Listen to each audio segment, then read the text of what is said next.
$20. That's all it took to uncover a secret buried for over a century.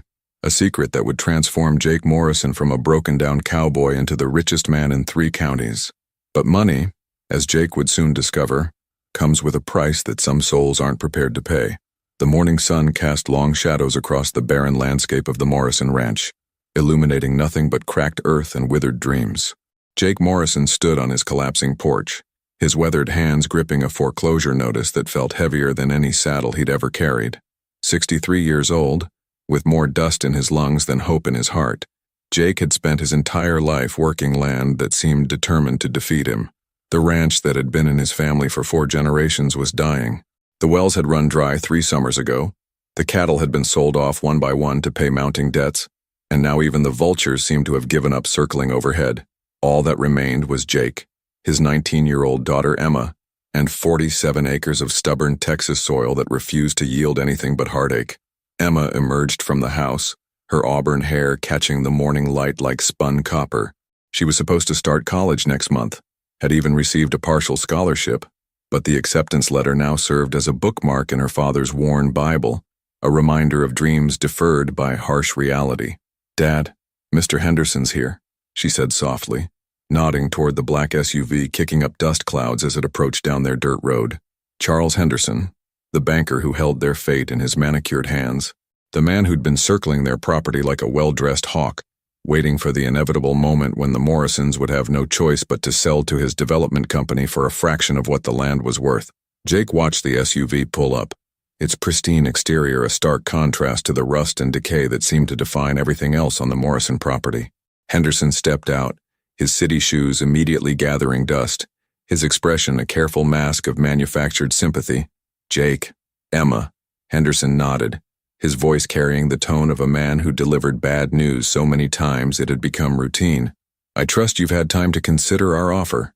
The offer, $30,000 for land that had housed 4 generations of Morrison blood, sweat, and tears. It was insulting, but it was also the only lifeline they had. Jake felt Emma's hand slip into his, her fingers trembling slightly. At 19, she shouldn't have to watch her father's legacy crumble. She should be preparing for freshman orientation, not standing in the dust of a failing ranch, witnessing the end of everything their family had built. "I need more time, Henderson," Jake said, his voice rougher than usual. Henderson checked his gold watch, a gesture Jake had seen a dozen times before. "Jake, we've been dancing around this for months. The bank needs an answer by Friday or we'll have no choice but to proceed with foreclosure proceedings. Friday, 3 days to find a miracle, or lose everything."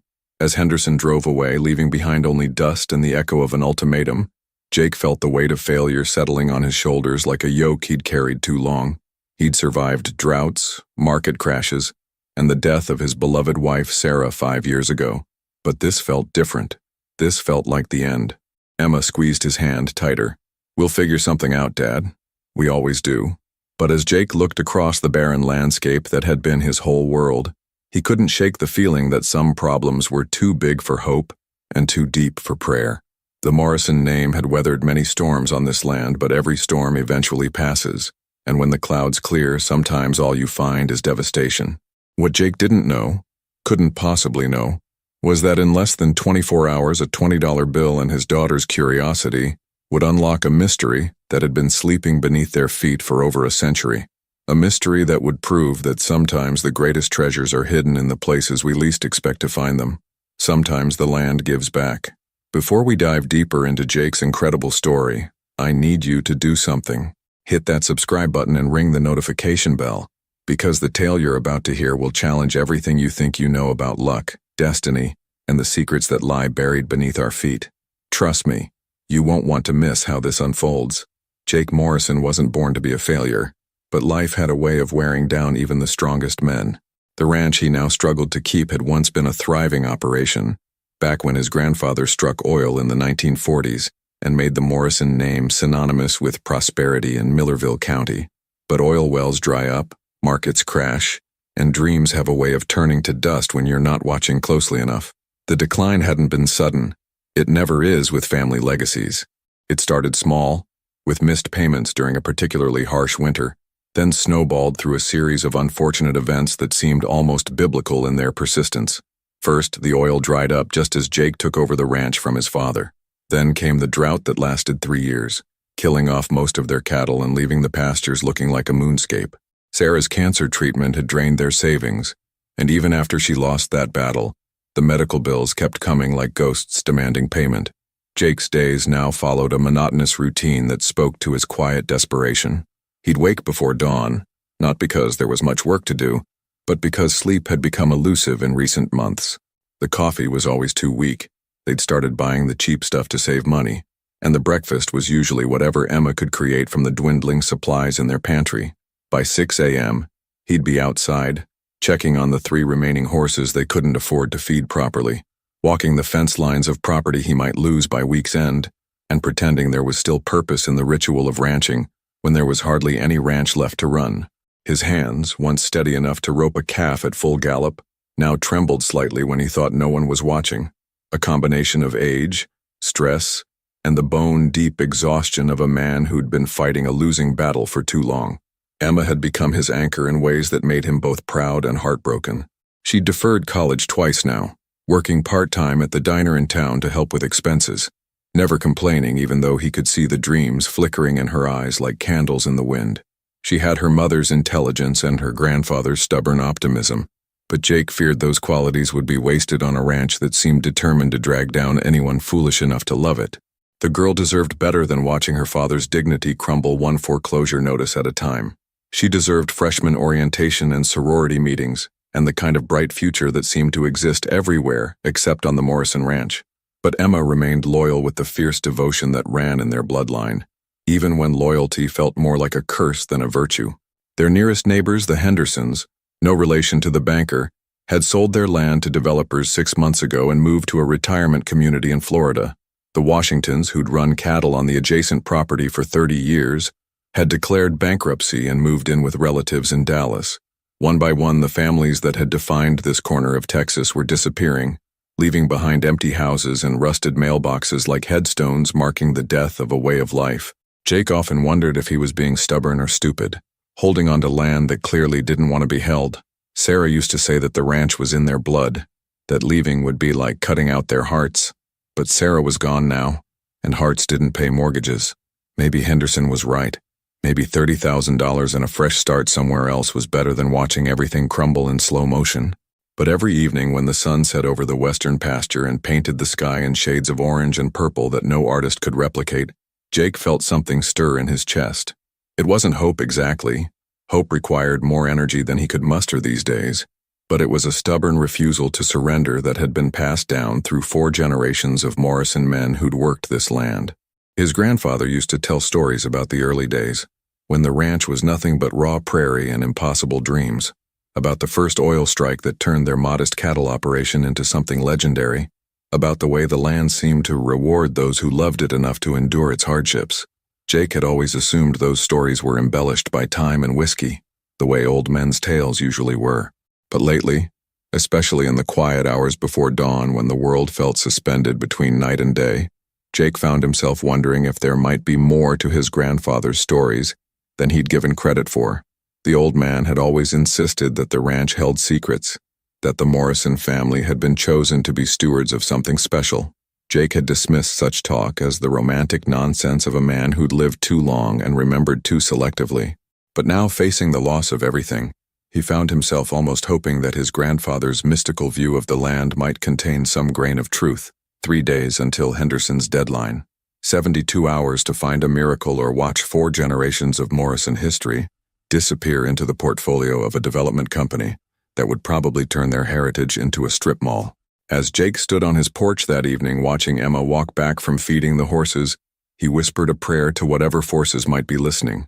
He didn't ask for wealth or even success, just for a sign that holding on wasn't the foolish pride of a broken-down cowboy who didn't know when to quit.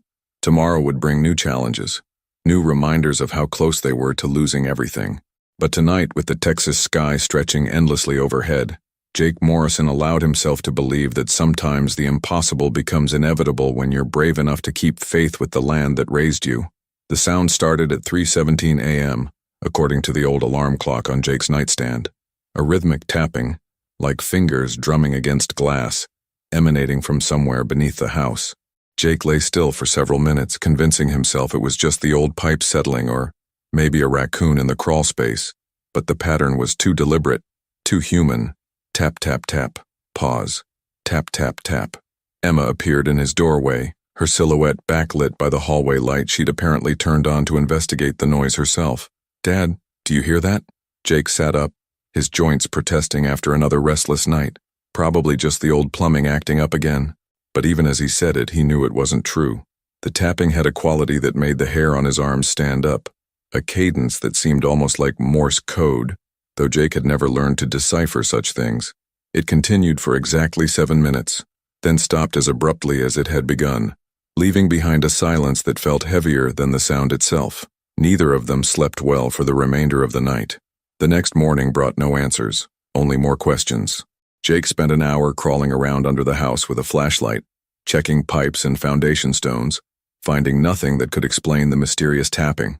The crawl space smelled of dust and decades of neglect, but there were no signs of animal intrusion, no loose pipes, no obvious source for the sounds that had disturbed their sleep. Emma made coffee while Jake examined the basement, though basement was a generous term for the small root cellar his great-grandfather had carved out of the earth beneath the kitchen. The space was cramped and musty, filled with empty mason jars and forgotten remnants of more prosperous times. Jake had been down here countless times over the years, but this morning, something felt different.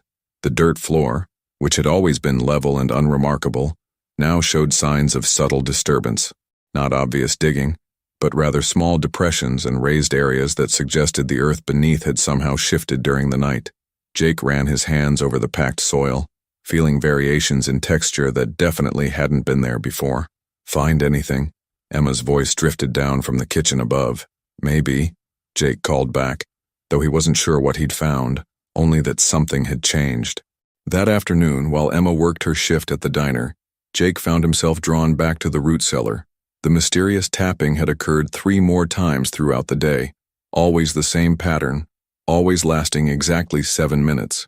Each time, Jake had rushed to pinpoint the source, but the sound seemed to come from everywhere and nowhere, as if the earth itself was trying to communicate. Armed with a small garden spade and his grandfather's old mining lamp, a relic from the early oil prospecting days, Jake began to carefully excavate one of the raised areas in the cellar floor. The soil came away easily, almost eagerly, as if it wanted to give up whatever secrets it held. 2 feet down, his spade struck something that definitely wasn't dirt or rock. The metallic clink echoed in the small space, and Jake's pulse quickened. Working more carefully now, he began to uncover what appeared to be a metal box, roughly the size of a shoebox but considerably heavier. The container was old. That much was obvious from the patina and corrosion that covered its surface, but it had been wrapped in what looked like oiled canvas, which had protected it from the worst ravages of time and moisture. Jake's hands trembled as he lifted it from its earthen grave, noting the weight suggested it contained something substantial. The box bore no markings or identifying features, just the honest wear of age and concealment. A simple metal latch held it closed, though the mechanism moved freely despite decades underground. Jake hesitated, suddenly aware that some discoveries change everything, and there's no going back once certain doors are opened. He thought of Emma, working at the diner for tips that barely covered their grocery bills. He thought of Henderson's ultimatum, now just 2 days away. He thought of his grandfather's stories about the ranch holding secrets worth more than oil or cattle. Jake opened the box. Inside, wrapped in what appeared to be oiled leather, were documents. Old documents, written in his great-grandfather's careful handwriting, along with what looked like official papers bearing government seals from the 1880s. But it was what lay beneath the papers that made Jake's breath catch in his throat. Gold coins. Dozens of them, each one heavy with the promise of authenticity. They bore dates from the late 1800s, and even Jake's untrained eye could tell they weren't replicas or novelties. These were the real thing, genuine American gold eagles that had been hidden away for over a century. But there was something else in the box, something that made the gold coins seem almost incidental. A leather-bound journal, its pages filled with his great-grandfather's meticulous handwriting, detailing not just the location of this particular cache, but references to other hiding places scattered across the property, references to a treasure that made the ranch's old oil strike look like pocket change. As Jake read the first few pages by lamplight, the tapping sound began again. But now he understood it wasn't random. It was a signal, a call to attention that had been programmed into the very foundations of the house. His great-grandfather, it seemed, had been more than just a fortunate oil prospector. He'd been the keeper of a secret that dated back to the days when Texas was still finding its identity, when fortunes were made and lost in the space between sunup and sundown. The journal's first entry was dated November 15, 1889, and began with words that sent chills down Jake's spine. To my descendants who find this record, what lies beneath the Morrison land is not ours by right of ownership, but by covenant of stewardship. We are guardians of something far greater than gold or oil. We are protectors of a legacy that will test the worthiness of every generation that follows. Jake carefully closed the journal and looked around the cramped cellar with new eyes. The tapping had stopped, but he could swear he felt the earth beneath his feet humming with anticipation, as if it had been waiting over a century for this moment. 2 days until Henderson's deadline. But Jake Morrison had just discovered that some deadlines matter less than others when you're sitting on top of a secret that could rewrite history. Jake spent the entire night reading his great-grandfather's journal by lamplight, afraid to bring such explosive secrets into the main house where Emma might stumble upon them.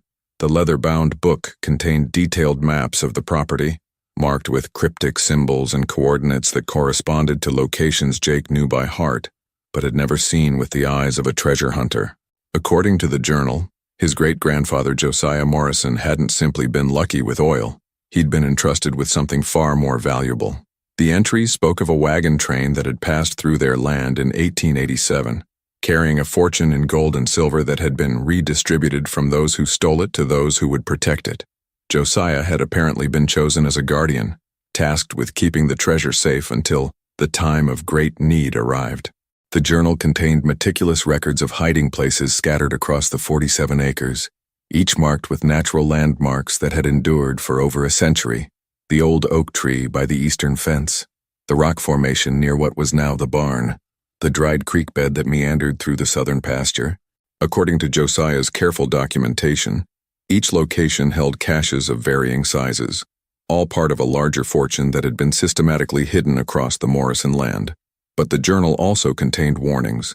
Josiah wrote extensively about the burden of stewardship and the dangers that came with such knowledge. He mentioned other families who had been entrusted with similar responsibilities, and the various fates that had befallen those who proved unworthy of their trust. Some had died in mysterious accidents. Others had simply vanished along with their portions of the treasure. The most chilling entry was dated December 1st, 1889. The gold calls to men's souls in ways that change them. I have seen good men become monsters when they glimpse what lies beneath our feet. Emma's great-great-grandmother will need to choose her successor carefully, for this burden is not inherited by blood alone, but by character. When Emma returned from her morning shift at the diner, she found her father sitting at the kitchen table, staring at a single gold coin as if it might disappear if he looked away. His eyes were red-rimmed from a sleepless night, and he had the expression of a man who'd seen something that challenged everything he thought he knew about the world. "Dad, are you all right? You look like you've seen a ghost." Jake looked up at his daughter, really looked at her, as if seeing her for the first time. Emma had her great-great-grandmother's eyes, the same intelligence and moral clarity that had apparently been passed down through 5 generations of Morrison women. According to the journal, the female line had always been the true guardians of the family's secrets, the ones who decided when the time was right to reveal what lay hidden. "Emma, sit down. I need to tell you something that's going to sound impossible." As Jake recounted his discovery, Emma's expression shifted from concern to disbelief to wonder. He showed her the coin, the journal, and finally led her down to the root cellar, where the mysterious tapping had revealed the first cache. Emma held the leather-bound book with reverence, immediately understanding that she was holding more than family history. She was holding responsibility. "Dad, this is..." She paused, searching for words adequate to the moment. "This is life-changing." "That's what I'm afraid of," Jake replied. They spent the morning using Josiah's maps to locate the first 3 hiding spots. At each location, exactly as the journal predicted, they found carefully concealed caches containing gold coins, silver bars, and precious stones that had been protected from the elements by the same oiled canvas and leather wrapping techniques Josiah had used in the root cellar. By noon they had uncovered enough treasure to pay off their debts 10 times over, buy back all the neighboring properties, and still have enough left to secure Emma's college education and Jake's retirement. But with each discovery, Jake felt a growing sense of unease that had nothing to do with the physical effort of digging. The journal had been explicit about the dangers of revealing the treasure's existence too quickly or carelessly. Josiah wrote about the importance of maintaining the family's humble appearance, of never displaying wealth in ways that would attract unwanted attention. He emphasized that the treasure was meant to be used wisely, in service of something greater than personal comfort. Their contemplation was interrupted by the sound of a vehicle approaching. Through the kitchen window, they watched Charles Henderson's black SUV pull into their driveway, a day earlier than his deadline demanded. But Henderson wasn't alone this time. He was accompanied by two men in expensive suits who carried themselves with the confidence of people accustomed to getting what they wanted. Emma quickly concealed the journal while Jake washed the dirt from his hands, both of them trying to appear normal despite the earth-shaking discovery they'd just made. But normalcy felt like a costume that no longer fit properly. Henderson's knock on the door carried an urgency that hadn't been there during his previous visits. "Jake, I need to speak with you. It's important."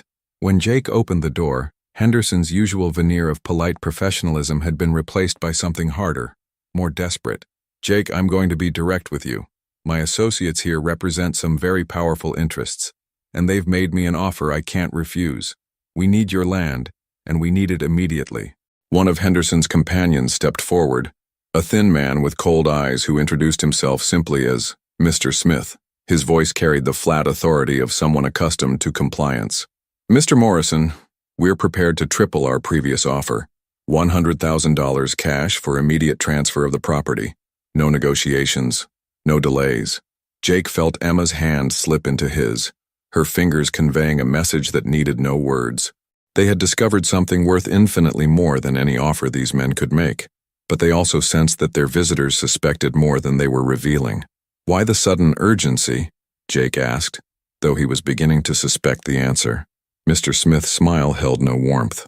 "Let's just say that certain historical research has come to light regarding this property, research that suggests your family may have been stewards of something valuable." The word stewards hung in the air like a threat.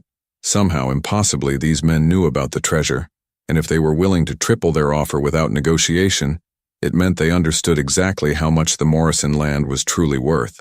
Jake realized that his great-grandfather's warnings about the burden of stewardship were about to be tested in ways the old man could never have imagined. The revelation hit Jake like a physical blow. These men knew. Somehow, impossibly, they had discovered the secret that had been buried with his great-grandfather over 70 years ago.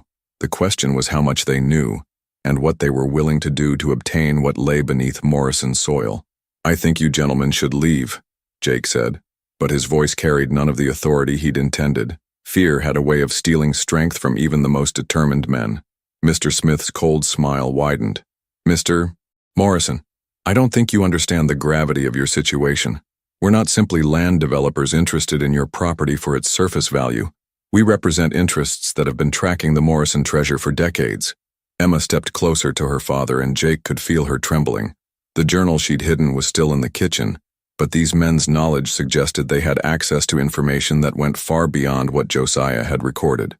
Henderson looked uncomfortable, as if he'd been dragged into something larger than his original banking business.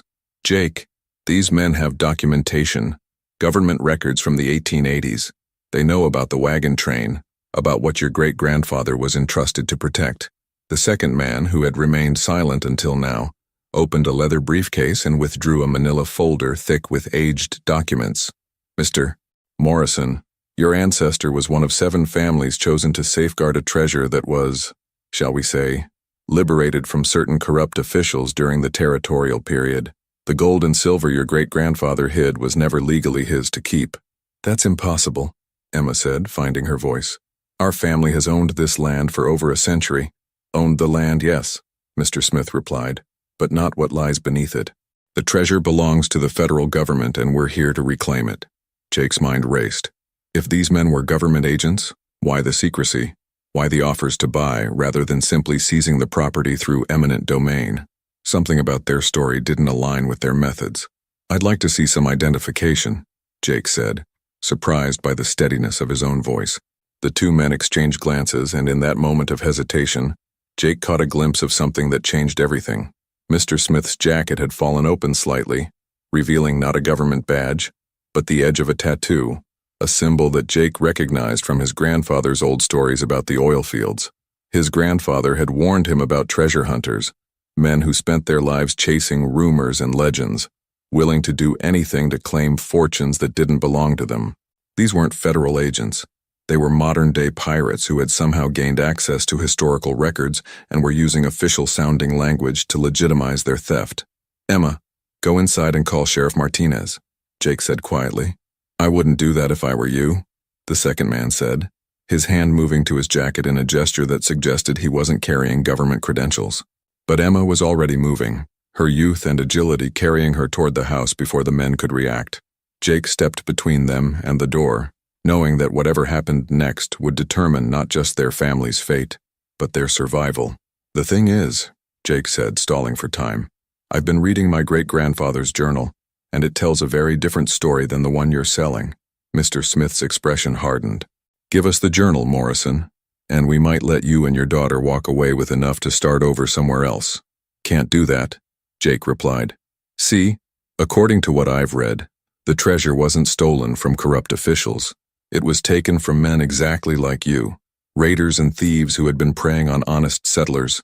My great-grandfather and those other families weren't just guardians. They were heroes." The sound of sirens in the distance suggested that Emma had successfully contacted the sheriff, but Jake could see in the men's faces that they weren't planning to wait for law enforcement to arrive. Mr. Smith reached into his jacket, and Jake knew they had seconds before the situation escalated beyond any hope of peaceful resolution. That's when the tapping started again. The rhythmic sound that had haunted Jake for 2 days suddenly filled the air, but now it wasn't coming from beneath the house. It was everywhere, from the ground, from the barn, from the old oak tree by the eastern fence. The earth itself seemed to be responding to the threat against its guardians.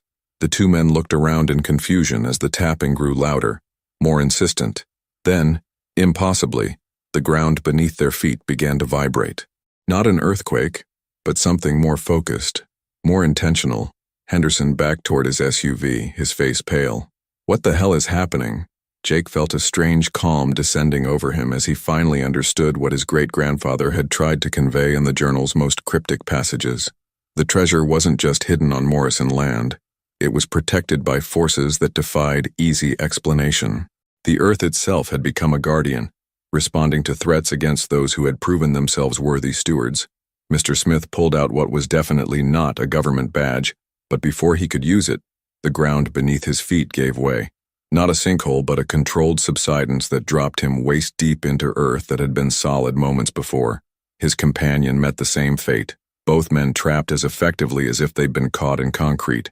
Sheriff Martinez's patrol car pulled into the driveway just as the tapping stopped, and the ground solidified once again, leaving the two would-be thieves embedded in Morrison soil like unwanted fence posts. Emma emerged from the house carrying the journal, her eyes wide with wonder and something that might have been pride. "Dad, I think great-great-grandfather Josiah left us more than just treasure maps." As the sheriff took the two men into custody on charges of attempted extortion and trespassing, Jake realized that the Morrison family legacy was far more complex and powerful than he'd ever imagined. They weren't just inheritors of hidden wealth. They were part of something that connected the very earth to the people who loved it enough to protect it. The $20 bill that had started this incredible journey was still in Jake's pocket, but it no longer seemed like much money at all. Sometimes the smallest things unlock the greatest mysteries, and sometimes the land gives back in ways that transcend any treasure that can be weighed or counted. Henderson drove away without another word about foreclosure. 6 months later, Jake Morrison stood on the same porch where he'd received that foreclosure notice, but everything had changed. Not just the circumstances, though the Morrison ranch was now debt-free and prosperous, but Jake himself had been transformed by the understanding that some inheritances are bigger than money, deeper than blood, and more valuable than anything that can be bought or sold. The treasure, as it turned out, was real. Every location marked in Josiah's journal yielded exactly what the old maps promised. But Jake and Emma had followed the journal's wisdom, revealing only enough wealth to secure their immediate needs and Emma's education. The rest remained safely hidden, protected by whatever mysterious forces had guarded it for over a century. Emma was now enrolled at the state university studying agricultural science and business management, preparing to return to the ranch with the knowledge needed to honor both their family's legacy and the responsibility that came with it. She came home every weekend, drawn by something stronger than homesickness, a connection to the land that grew stronger with each passing month. The strange tapping had stopped after that confrontation with the treasure hunters, but Jake often felt the presence of something watchful and protective when he walked the property at dawn. The earth seemed more alive now, more responsive to his care. The wells that had been dry for 3 years suddenly began producing water again. Grass grew where only dust had been. It was as if the land itself was grateful to finally have guardians who understood their true purpose. Sheriff Martinez had investigated the 2 men who'd tried to steal the treasure, uncovering a network of historical document thieves who had been tracking family legacies across the Southwest for years. Henderson, it turned out, had been pressured into cooperation by threats against his own family. He'd eventually become an ally, helping Jake establish the legal protections needed to ensure the Morrison treasure remained secure. But the most profound change wasn't in their bank account or their property's condition. It was in Jake's understanding of what it meant to be a steward, rather than simply an owner. The journal had taught him that true wealth lay not in what you could take from the land, but in what you could give back to it and to future generations. Jake began hosting workshops for other struggling ranchers, sharing practical knowledge about sustainable agriculture and water conservation, but also something more intangible, the wisdom that comes from understanding your connection to something larger than yourself. He never spoke directly about the treasure, but he helped others discover their own forms of hidden wealth, the value of community, the strength that comes from persistence, and the miracles that reveal themselves to those who refuse to surrender their dreams. On quiet evenings, when the Texas sky painted itself in impossible colors and the first stars appeared over the western pasture, Jake would sit on his porch and read from Josiah's journal. Each page revealed new layers of meaning, new understanding about the responsibility that came with their family's unique inheritance. The $20 bill that had sparked this incredible journey now sat framed on the mantelpiece, not as a symbol of poverty overcome, but as a reminder that sometimes the smallest catalyst can unlock the greatest transformations. It served as proof that miracles often disguise themselves as ordinary moments, waiting for someone with enough faith to recognize their true nature. And that brings us to the end of Jake Morrison's incredible story. But before you click away, I want you to think about your own life. What buried treasures might be waiting beneath the surface of your everyday struggles?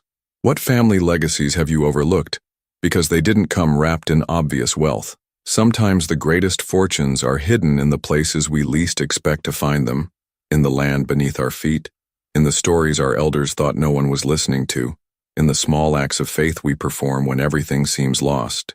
If Jake's story touched something in your heart, hit that like button and subscribe to this channel. Share this video with someone who needs to be reminded that hope is never as far away as it seems, and that sometimes the earth itself conspires to help those who refuse to give up on their dreams. Because in the end, we're all guardians of something precious, and the greatest treasure isn't what we find, it's what we choose to protect for those who come after us. Until next time, keep digging. You never know what miracles are waiting just beneath the surface.